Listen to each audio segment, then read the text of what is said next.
Hello everyone.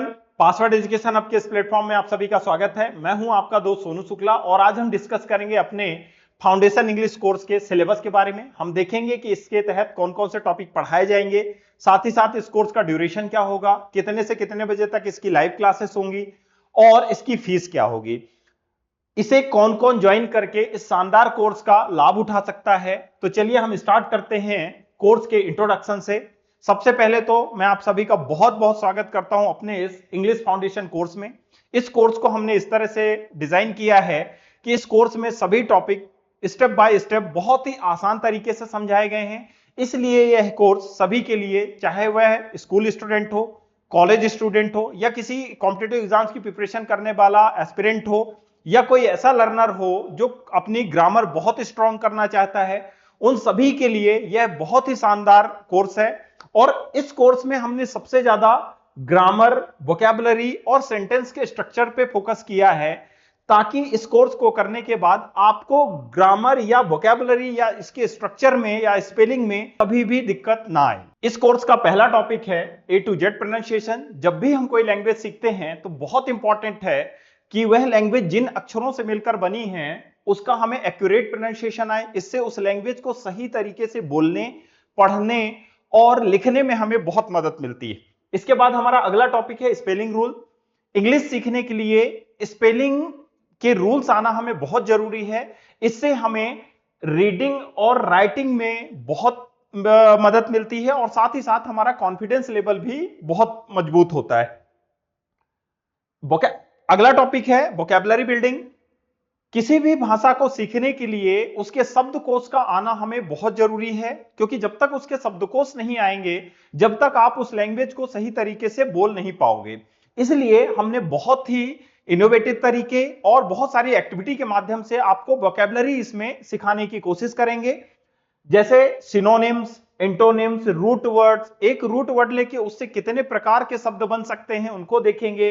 Word formation, prefix, suffix, one word substitution, idiom और phrases, इन सभी के माध्यम से और बहुत सारी एक्टिविटी, इन्हीं पे बेस्ड बहुत सारी एक्टिविटी के माध्यम से हम इस वोकैबुलरी बिल्डिंग सेशन को बहुत ही शानदार तरीके से करेंगे और वोकैबुलरी हम सीखेंगे। अगला टॉपिक है म्यूट वर्ड्स।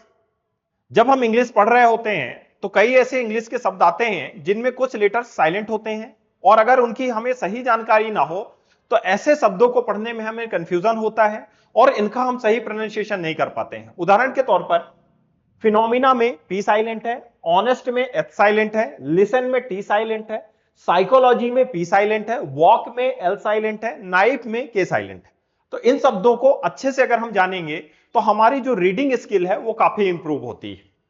हमारा अगला टॉपिक है sentence structure and it's part. जब इंग्लिश के हम सेंटेंस बना रहे होते हैं तो हमें उनके पार्ट्स के बारे में सही जानकारी होना बहुत जरूरी है। इससे इंग्लिश को लिखने में और समझने में हमें बहुत आसानी होती है। इसके बाद अगला टॉपिक है हमारा पार्ट्स ऑफ स्पीच।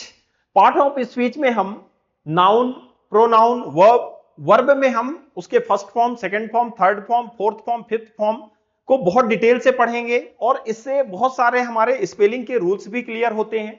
इसके बाद हम पढ़ेंगे adjective, adverb, preposition, conjunction and interjection. इनको बहुत डिटेल से पढ़ेंगे। इनकी सही जानकारी के बिना सही इंग्लिश बोल पाना थोड़ी से कठिन होता है। इसके बाद हमारा अगला टॉपिक है आर्टिकल्स या एएनडी का प्रयोग। आप कोई भी कॉम्पिटिटिव एग्जाम से बैठिए, चाहे एकेडमिक्स एग्जाम में बैठिए, आप देखेंगे कि इसके एकाध एग्जाम्पल आते ही आते हैं, इसके एकाध क्वेश्चन आते ही आते हैं। ये बहुत इंपॉर्टेंट टॉपिक है, बोलने के दृष्टिकोण से भी और ग्रामर के दृष्टिकोण से भी। इससे हमें किसी चीज के स्पेसिफिक या जर्नल होने की जानकारी मिलती है। हमारा अगला टॉपिक है टेंस। टेंस का मतलब होता है टाइम का सेंस होना, अर्थात कि हम समय के हिसाब से सेंटेंस बना पा रहे हैं कि नहीं पा रहे हैं, इसकी जानकारी होना। और साथ ही साथ इंग्लिश सीखने के लिए हमें टेंस का आना बहुत जरूरी है। अगर टेंस के सारे स्ट्रक्चर हमें बहुत अच्छे से पता है तो इससे हमें इंग्लिश को सीखने में बहुत आसानी होती है। और इस टॉपिक को हमने इतने शानदार तरीके से पढ़ाया है कि इससे पहले आपने इस तरह से कभी नहीं पढ़ा होगा, और एक बार इसको पढ़ने के बाद आप जीवन भर नहीं भूलने वाले हैं और बहुत ही मजा आएगा आपको पढ़ने में। इसके बाद हमारा अगला टॉपिक है short and long stories writing. Short and long story writing के माध्यम से हम जो अभी तक हमने सीखा है उसका हम देखेंगे कि प्रयोग कर पा रहे हैं कि नहीं कर पा रहे हैं, सही तरीके से हमें चीजें समझ में आई हैं कि नहीं आई हैं।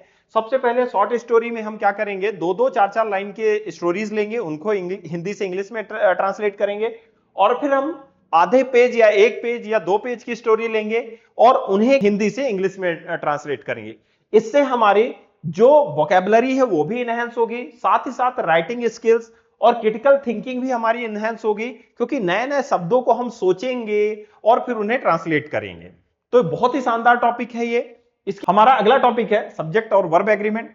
सब्जेक्ट और वर्ब एग्रीमेंट का सही उपयोग हमारे इंग्लिश को और अधिक स्पष्ट और प्रभावी बनाता है। अगर सब्जेक्ट और वर्ब के बीच में सही तालमेल ना हो तो इससे हमारे जो इंग्लिश के सेंटेंस हैं उनमें ग्रामेटिकल मिस्टेक हो जाती है। उदाहरण के तौर पर सी गो टू स्कूल गलत सेंटेंस है, जबकि सी गोज टू स्कूल सही सेंटेंस है। ऐसा इसलिए है क्योंकि जब सब्जेक्ट सिंगुलर सब्जेक्ट के साथ हमेशा वर्ब की S E S I S form का ही प्रयोग किया जाता है, जबकि प्लूरल सब्जेक्ट के साथ इनका प्रयोग नहीं किया जाता है। जैसे दे गो टू स्कूल सही सेंटेंस है, जबकि दे गोज टू स्कूल गलत सेंटेंस है, क्योंकि यहां पे वर्ब की एस ई एस और आई एस फॉर्म का प्रयोग हुआ है। इसीलिए अगर इसका सही उपयोग हमें आता है तो इससे हमारी जो इंग्लिश राइटिंग में त्रुटियां होती हैं उसको हम मिनिमाइज कर सकते हैं। साथ ही साथ इंग्लिश लैंग्वेज के प्रति हमारे आत्मविश्वास बढ़ाने में भी मदद मिलती है। हमारा अगला टॉपिक है एक्टिवाइज एंड पैसिवाइज। एक्टिवाइज और पैसिवाइज का उपयोग formal writing, news reporting, scientific article और ग्रामेटिकल डाइवर्सिटी को बनाए रखने के लिए किया जाता है। इसके उपयोग से लैंग्वेज और अधिक प्रभावशाली हो जाती है। हालांकि एक्टिवाइज पैसिवाइज ग्रामर का एक बहुत ही महत्वपूर्ण किंतु टफ टॉपिक माना जाता है, लेकिन हमने अपने इस कोर्स में इसको मात्र 5 रूल्स के माध्यम से इतने आसान और इंटरेस्टिंग तरीके से समझाया है कि इसे एक बार पढ़ने के बाद ही आप इसके कठिन से कठिन सेंटेंसेस का एक्टिवाइज से पैसिवाइज और पैसिवाइज से एक्टिवाइज बनाना शुरू कर देंगे। इसीलिए यह बहुत ही बेहतरीन टॉपिक है। इसके बाद हमारा अगला टॉपिक है म्यूट वर्ड्स। जब हम इंग्लिश पढ़ रहे होते हैं तो कई ऐसे इंग्लिश के शब्द आते हैं जिनमें कुछ लेटर्स साइलेंट होते हैं, और अगर उनकी हमें सही जानकारी ना हो तो ऐसे शब्दों को पढ़ने में हमें कंफ्यूजन होता है और इनका हम सही प्रोनाउंसिएशन नहीं कर पाते हैं। उदाहरण के तौर पर फिनोमिना में पी साइलेंट है, ऑनेस्ट में एच साइलेंट है, लिसन में टी साइलेंट है, साइकोलॉजी में पी साइलेंट है, वॉक में एल साइलेंट है, नाइफ में के साइलेंट है। तो इन शब्दों को अच्छे से अगर हम जानेंगे तो हमारी जो रीडिंग स्किल है वो काफी इंप्रूव होती है। हमारा अगला टॉपिक है sentence structure and it's part. जब इंग्लिश के हम सेंटेंस बना रहे होते हैं तो हमें उनके पार्ट्स के बारे में सही जानकारी होना बहुत जरूरी है। इससे इंग्लिश को लिखने में और समझने में हमें बहुत आसानी होती है। इसके बाद अगला टॉपिक है हमारा parts of speech. Part of speech में हम नाउन, प्रोनाउन, वर्ब में हम उसके first form, second form, third form, fourth form, fifth form को बहुत डिटेल से पढ़ेंगे और इससे बहुत सारे हमारे स्पेलिंग के रूल्स भी क्लियर होते हैं। इसके बाद हम पढ़ेंगे adjective, adverb, preposition, conjunction and interjection. इनको बहुत डिटेल से पढ़ेंगे।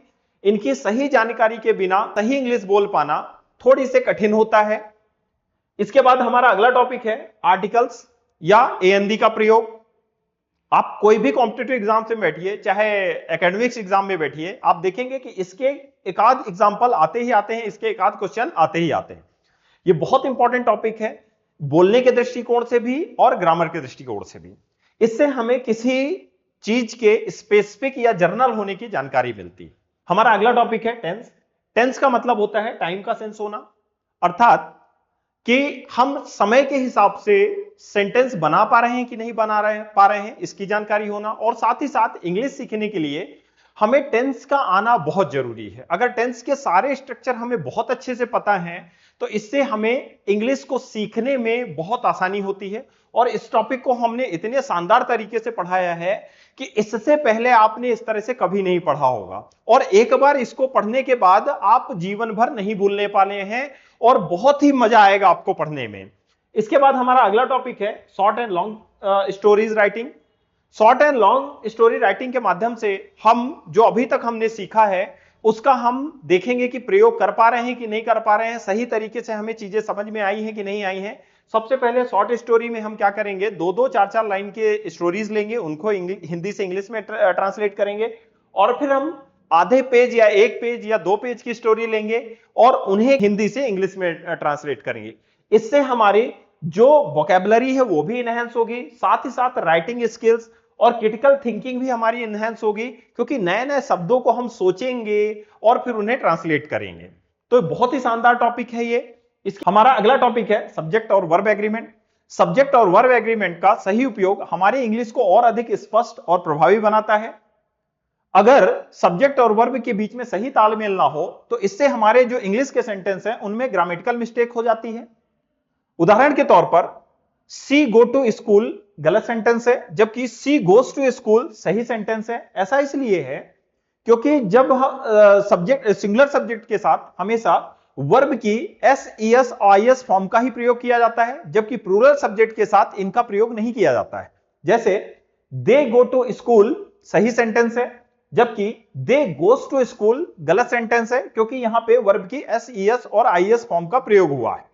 इसीलिए अगर इसका सही उपयोग हमें आता है तो इससे हमारी जो इंग्लिश राइटिंग में त्रुटियां होती हैं उसको हम मिनिमाइज कर सकते हैं। साथ ही साथ इंग्लिश लैंग्वेज के प्रति हमारे आत्मविश्वास बढ़ाने में भी मदद मिलती है। हमारा अगला टॉपिक है एक्टिवाइज एंड पैसिवाइज। एक्टिवाइज और पैसिवाइज का उपयोग formal writing, news reporting, scientific article और ग्रामेटिकल डाइवर्सिटी को बनाए रखने के लिए किया जाता है। इसके उपयोग से लैंग्वेज और अधिक प्रभावशाली हो जाती है। हालांकि एक्टिवाइज पैसिवाइज ग्रामर का एक बहुत ही महत्वपूर्ण किंतु टफ टॉपिक माना जाता है, लेकिन हमने अपने इस कोर्स में इसको मात्र 5 रूल्स के माध्यम से इतने आसान और इंटरेस्टिंग तरीके से समझाया है कि इसे एक बार पढ़ने के बाद ही आप इसके कठिन से कठिन सेंटेंसेस का एक्टिवाइज से पैसिवाइज और पैसिवाइज से एक्टिवाइज बनाना शुरू कर देंगे। इसके बाद अगला टॉपिक है पंक्चुएशन या विराम चिन्ह। किसी भी भाषा में विराम चिन्हों का सही प्रयोग आना बहुत जरूरी है। इससे लेखक की लेखनी में सुधार होता है, साथ ही साथ भाषा की गुणवत्ता बढ़ती है और सामने वाले को जो हम बोलना चाहते हैं उसका वही मीनिंग निकाले, इसमें भी यह बहुत मददगार होता है। इसलिए इसको हमने बहुत डिटेल में पढ़ा है और बहुत ही शानदार तरीके से समझाया है ताकि आपको इनका प्रयोग बहुत अच्छे से आ जाए। इसके बाद पोसेसिव फॉर्म पढ़ेंगे। पोसेसिव फॉर्म नाउन का एक विशेष रूप है जिसका उपयोग हम स्पीकर का किसी वस्तु पर ऑनरशिप या रिलेशनशिप को दर्शाने के लिए करते हैं।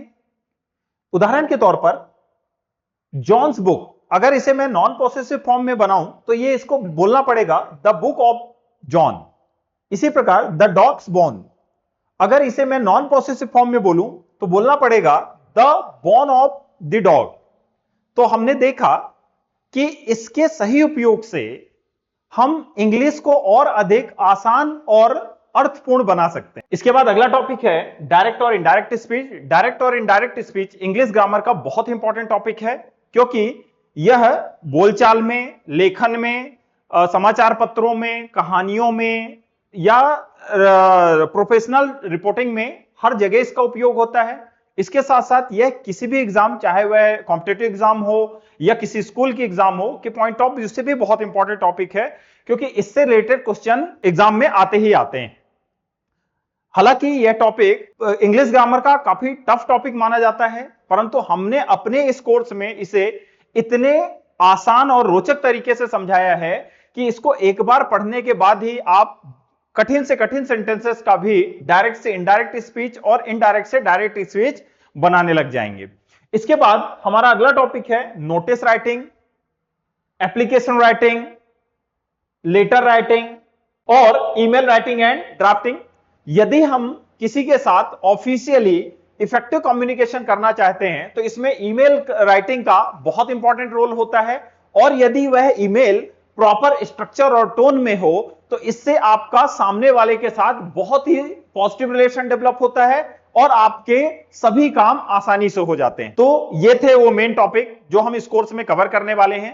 हालांकि इनके अलावा भी बहुत सारे टॉपिक्स हम कवर करेंगे इस कोर्स में, परंतु वीडियो बहुत लंबा हो जाता, इस वजह से इसमें अभी हमने मेन टॉपिक ही बताए। मैं आपको इस बात का पूरा विश्वास दिलाता हूं कि यह कोर्स आपके बेसिक से एडवांस तक इंग्लिश फंडामेंटल सीखने के एक बेहतरीन और उत्साहवर्धक यात्रा होने वाली है।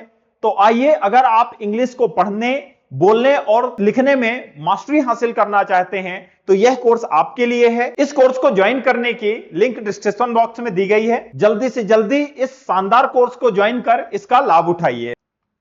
तो आइए अब देखते हैं इस कोर्स में आपको कौन कौन सी सुविधाएं मिलने वाली है। सबसे पहले तो आपको ये क्लासेस लाइव और रिकॉर्डेड दोनों फॉर्मेट में मिलने वाली हैं। रोज सुबह 6 से 7 बजे तक इसकी लाइव क्लास रहेगी, उसके बाद आपको इसके रिकॉर्डेड वीडियो मिल जाएंगे। अनुभवी शिक्षकों द्वारा ही इस कोर्स को पूरा पढ़ाया जाएगा। प्रत्येक टॉपिक के अनुसार नंबर ऑफ टेस्ट आपको मिल जाएंगे। प्रत्येक टॉपिक के बेहतरीन पीडीएफ नोट्स मिलेंगे आपको। हफ्ते में मात्र 5 दिन, मंडे, ट्यूसडे, वेडनेसडे, थर्सडे और फ्राइडे ही क्लासेस रहेंगी। सैटरडे और संडे को आपकी क्लासेस नहीं रहेंगी, ताकि आप पूरे कोर्स को जितना कि आपने हफ्ते भर में पढ़ा उसका रिवीजन कर पाए। इसके बाद कौन कौन इस कोर्स को ज्वाइन कर सकता है? कोई भी स्कूल या कॉलेज स्टूडेंट, हाउसवाइफ्स, किसी भी कॉम्पिटिटिव एग्जाम्स की तैयारी करने वाले aspirants, job seeker, working and business professionals और ग्रामर लर्नर, कोई भी इस कोर्स को ज्वाइन करके इस शानदार कोर्स का लाभ उठा सकता है। इस कोर्स की फीस बहुत ही कम, मात्र 599 रखी गई है, ताकि सभी लोग इस शानदार कोर्स को ज्वाइन करके इसका लाभ उठा सकें। और इसकी वैलिडिटी पूरे 1 साल रखी गई है, ताकि आप जितनी बार चाहें, जब चाहें इस कोर्स को देखकर या इस कोर्स से समझकर, पढ़कर आप इसका लाभ उठा पाएं। आप हमें हमारे इन विभिन्न सोशल मीडिया प्लेटफॉर्म्स पर फॉलो कर हमारे विभिन्न कोर्सेज की समय समय पर जानकारी प्राप्त कर सकते हैं। इस वीडियो को देखने के लिए आप सभी का बहुत बहुत धन्यवाद। साथ ही साथ अगर आपको यह वीडियो पसंद आया है तो आप यह वीडियो अपने दोस्तों, रिश्तेदारों और साथ में पड़ोसियों को जरूर शेयर करें, जिससे हम ज्यादा से ज्यादा लोगों तक पहुंच सकें। जय हिंद, जय मां भारती।